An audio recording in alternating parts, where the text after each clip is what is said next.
All right, so it looks like it is 1:03 Eastern time. So we will go ahead and get started today, and I will continue to admit people as they come into the session this afternoon. But thank you again for joining us today with the Purdue Alumni Association.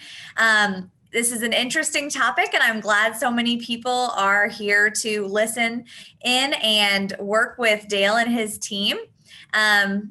And so again, if you would like to please mute your microphone or cell phones, anything that you may be utilizing today to listen in on this session, go ahead and mute those. And if you have any questions throughout the presentation, questions or comments, please feel free to use the chat box.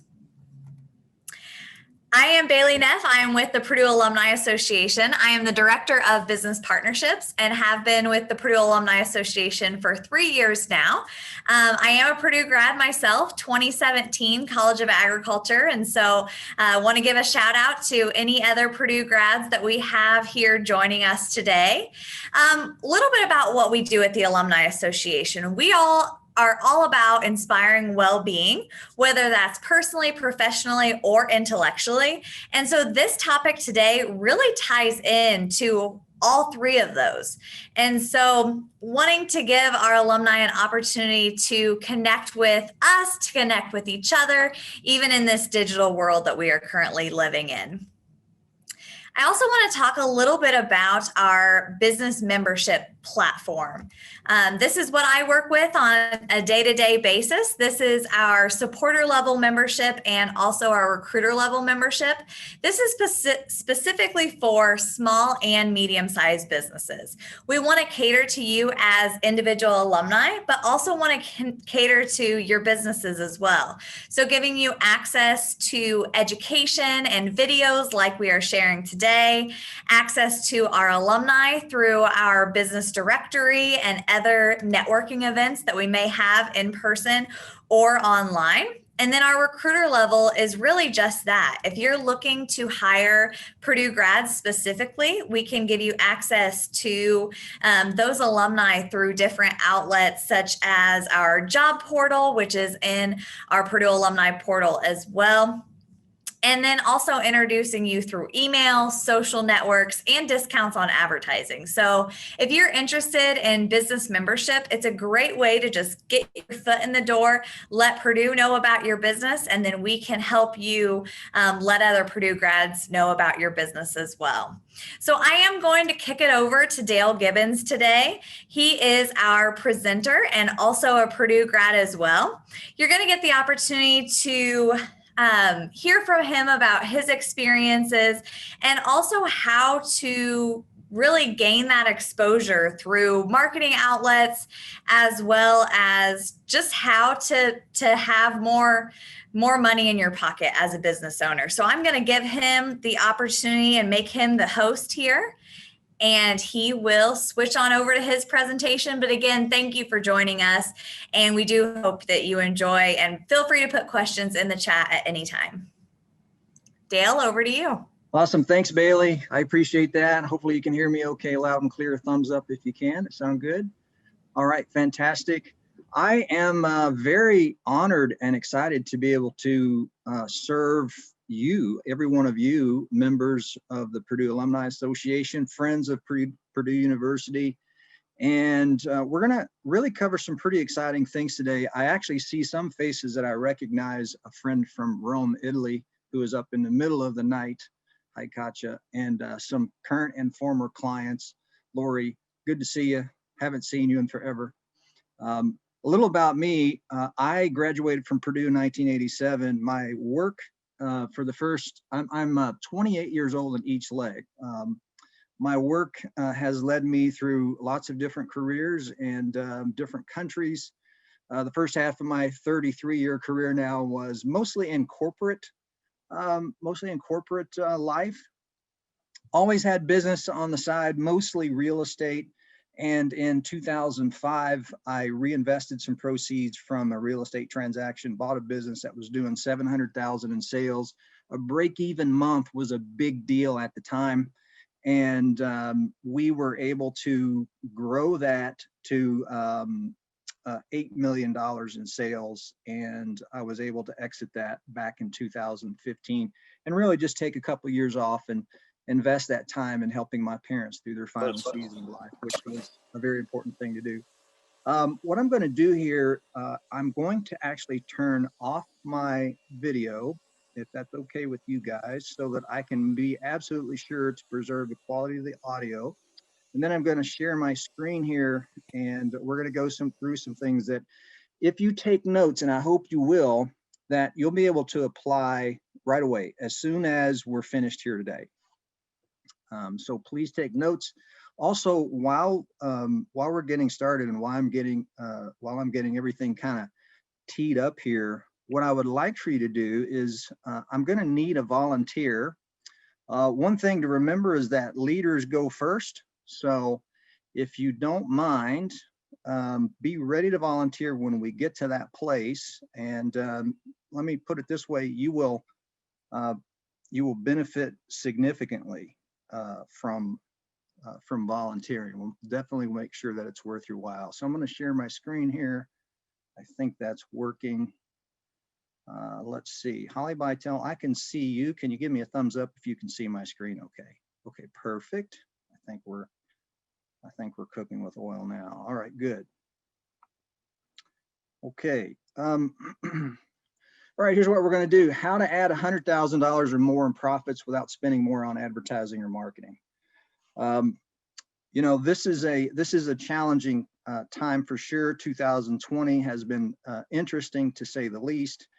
And what really happens here is a crazy year like this, where we have a black swan event like a global pandemic, really does something interesting. It culls the marketplace. This kind of event really separates the pros from the Joes. When things are going well and leads and opportunities and cash is flowing like the Niagara River, all you really have to do is show up and you can be successful. But when things get tough, that's when the weaknesses in the systems in our business show up, the chinks in the armor of our business, the chinks in the armor of the value that we provide, the efficiency of our business, the resilience of ourselves and our business, all that's exposed. And it can create this gaping hole that opens up, and then all the prosperity drains out. And you can see that happening. You've seen it happen over the year here. So there's lots of ways to really fix this. Today, we're going to focus on a specific area where most businesses struggle. As I said, you're going to have some very actionable things that you can put to work right away. Let's make sure we're in the right place here. Who this is for: if you're a business owner, or even if you're in sales for another organization, and you're struggling to find, win, and keep clients or customers, and you need those clients or customers to, you know, either meet your quota, or if you're the owner, in order to reach your goals and live the life that you want to live and make all this risk that you're taking pay off for you, then you're in the right place here. Again, if you want more leads, more sales, more profits, more free time, listen up, please take notes. In the next 45 minutes, what I'm going to do here is I'm going to share a 5-part framework that can increase the sales for you and your profits without all the fruitless hard work and the guesswork that you might be experiencing right now. In business, there is hard work, there's guesswork, and then there's a framework. And if you have the right framework, guys, you can dramatically decrease the hard work and the guesswork. Okay. So 3 strategies I'm going to share with you that map to the 5 parts. Now, the 5-part framework, we have really 40 strategies that map to that 5-part framework. We won't have time to go through all 40, obviously. 3 is going to be a bit of a challenge. You might feel like we're trying to put 10 gallons of water in a 5-gallon bucket, but I think we can get it done here. Okay, the other thing, I'm going to give you some free gifts here. I'm going to hand you the keys to all of the strategies, dozens of them, and you'll get the details. You'll get the details for how to implement those and what I'm going to share with you. Okay, so you're going to get the details, guys, on how to implement what we're going to share. and actually a whole lot more than that. We're going to give you free e-learning academy access. It's going to be worth a lot to you. And it's something that is about a $600 value, quite frankly. Now there's a surprise bonus gift for those who hang around to the end. My promise to you is this: even though it might sound like it, this is absolutely not in any way, shape, or form a veiled sales pitch. We're not going to ask you for any kind of credit cards, or there's not going to be a call to action at the end that's going to require you to pay for anything. We're not going to leave anything out, and we're going to give you the entire framework and the 3 actionable strategies. Okay, so here's the framework, guys. Remember, hard work, guesswork. Let's eliminate that with the framework. Here are the 5 parts. Number 1 is more leads. Number 2 is more conversions. Number 3, more transactions. Number 4, higher prices. Number 5 would be more profits. If you're a business owner, it's absolutely essential that you relentlessly work to separate the trivial few from the critical many. Let me say that again. It's absolutely essential that you separate the critical few from the trivial many. Now you might call them, it could be the helpful many, but there's a few that are critical. You might know that as the 80-20 rule. It's actually the Pareto principle. 20% of your activity is going to produce 80% of your results. You probably know that. It's essential to measure what matters. And so using this 5-part framework and creating a compelling scoreboard and focusing on it relentlessly like a pit bull means that incrementally over time, you're going to make some big changes and big improvements in your business. So here are the 5. So let's see what this looks like in real dollars here. Let me pull this over. Hopefully you can see the profit growth calculator. Okay, excellent.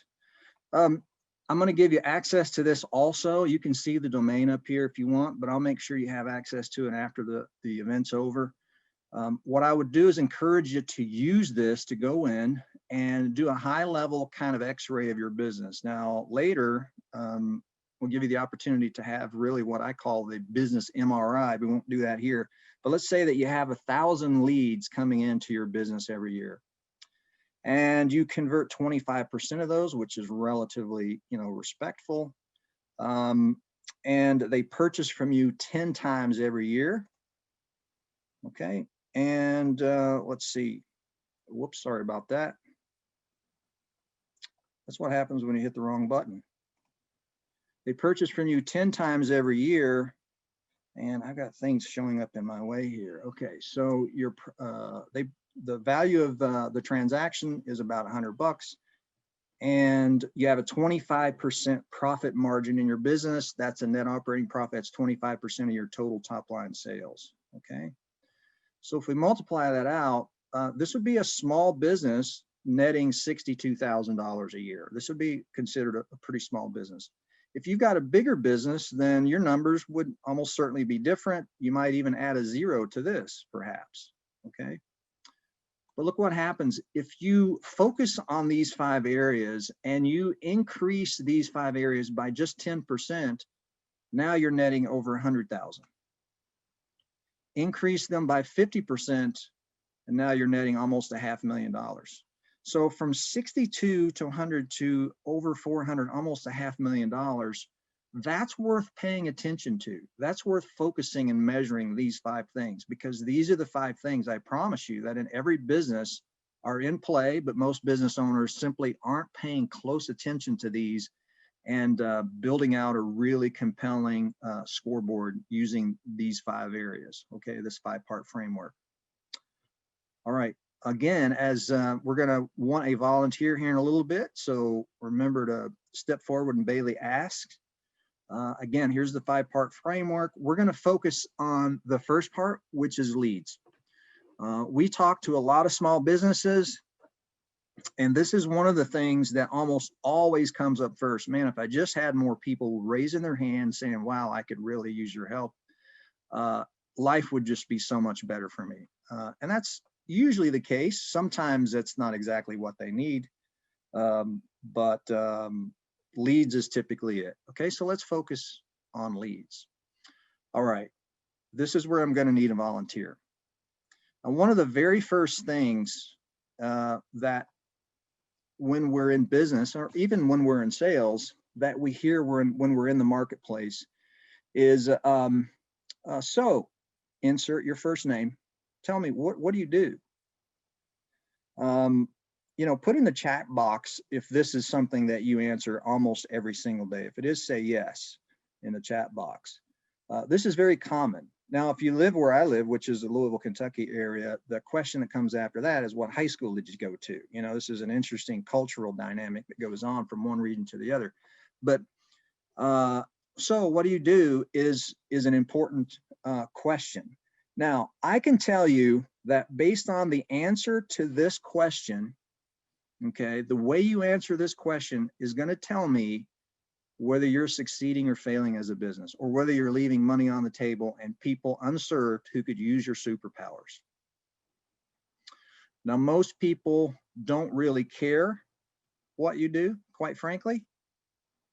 What they really want to know is this: what can you do for me? What do I have to do? How long will it take? How much will it cost?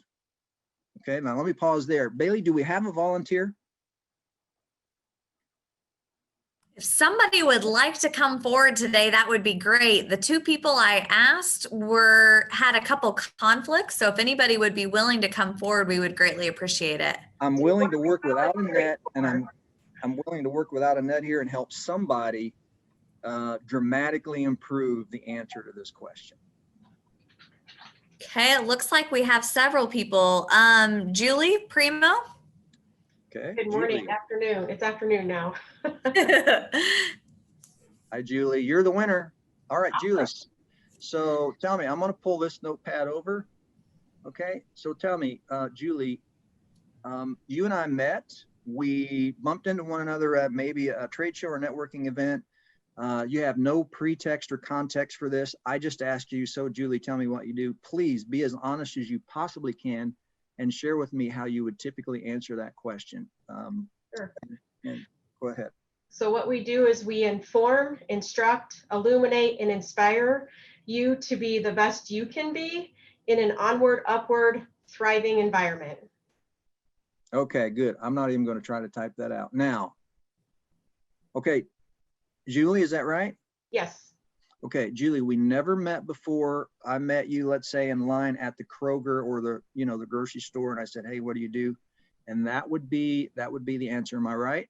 Yes. Okay, perfect. Let me just make some notes here, Julie. Okay, perfect. Julie, I'm going to ask you for your permission to be very, very honest and transparent with you, at the risk of maybe pushing on your comfort zone and your ego and your feelings just a little bit. Can I do that? Absolutely. Okay, good. All right. So Julie, remember what we said before. Most people don't really care what you do. They want to know, what can you do for me? What do I have to do? How long will it take? And how much will it cost? Now, you don't have to always use those elements. Okay. The first thing I want to know, Julie, as I help you with this, is how would you describe your ideal client? Who are they?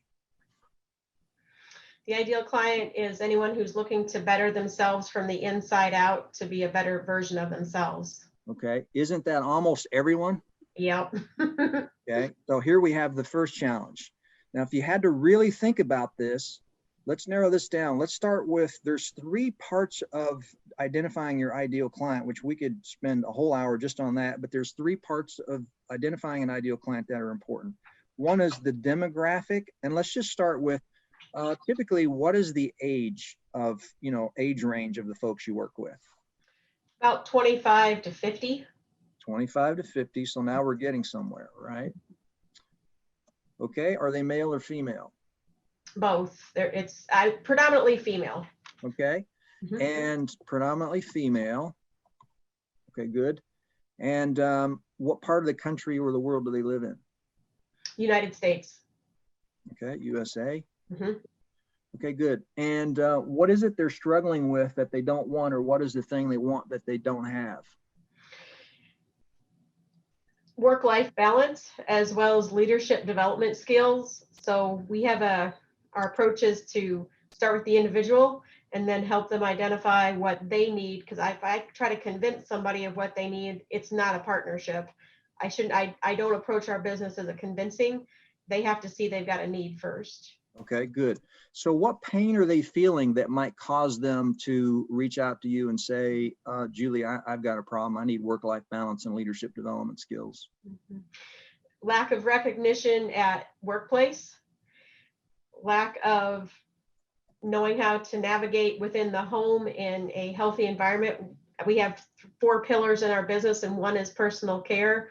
So nutrition, health, providing meals, and then one of the other pillars is that work environment where they don't feel valued at work, and they also then they see that they got to climb the ladder. So how can they sharpen their saw to be able to get to the next level?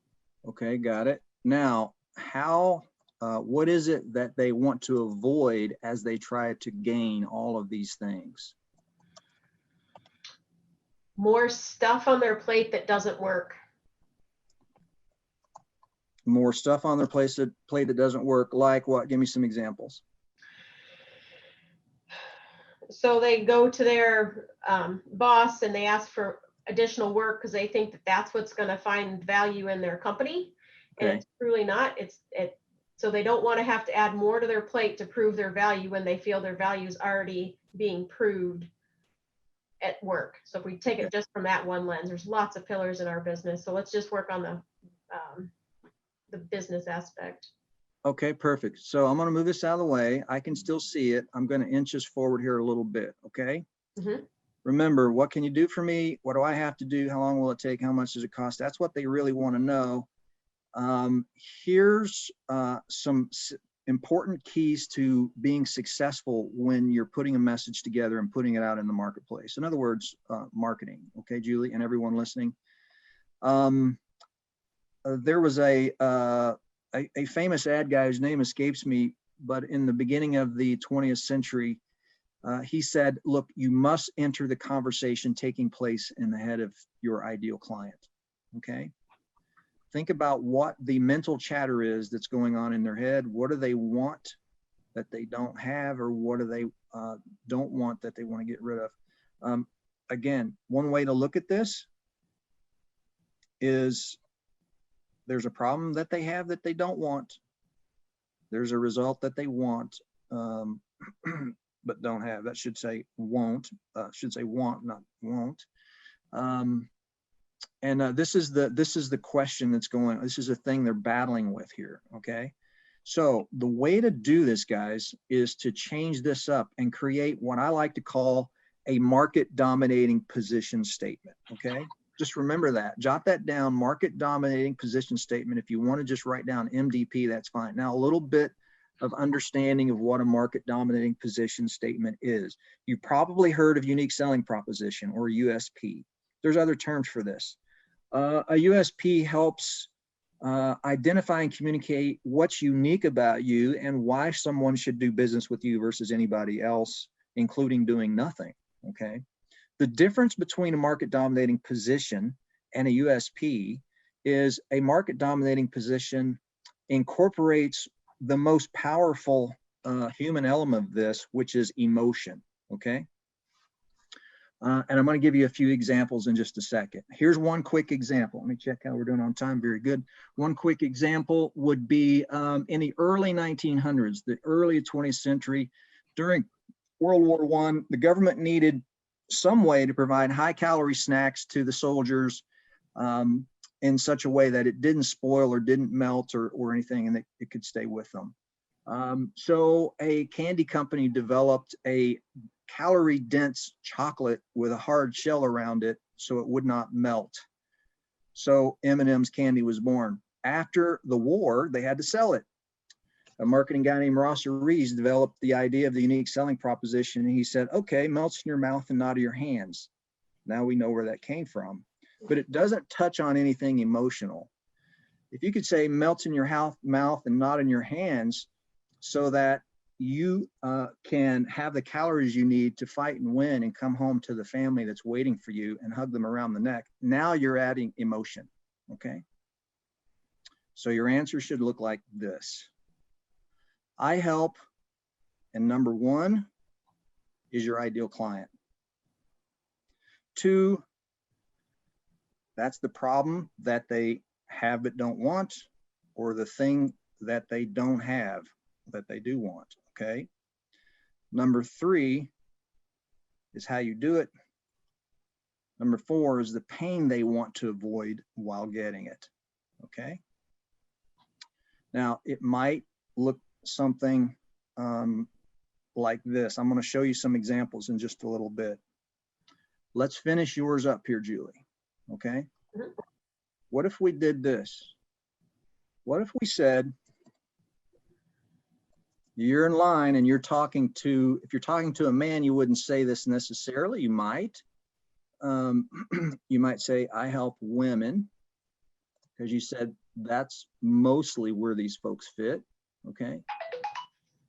Age 25 to 50. You could even say, I help, look at this, mid-career women, okay? I help mid-career women balance life and work so they enjoy career and family fulfillment. Okay, now what you want to do is when you finish this, now this is just, we're just kind of working here really without a net and really loose. So this needs some work, but let's go back to a second and let's imagine now, Julie, that you're in line with someone and they say, so Julie, tell me what you do. Now I want you to repeat what you told me earlier. What I first started with? Yeah. We instruct, inform, illuminate, and inspire people to be the best version of themselves. Okay, good. But yours is much better. Uh-huh. Okay, so there's iteration one, okay? Now we need to continue on here with our conversation and our talk, but I want to let you know that I'm happy to help you iterate on this further, okay? And the reason that's important, guys, is because when you deliver this market dominating position, what you want to have happen is you want people to go, really? How do you do that? Can you tell me more? If they're following you to the parking lot, you're onto something.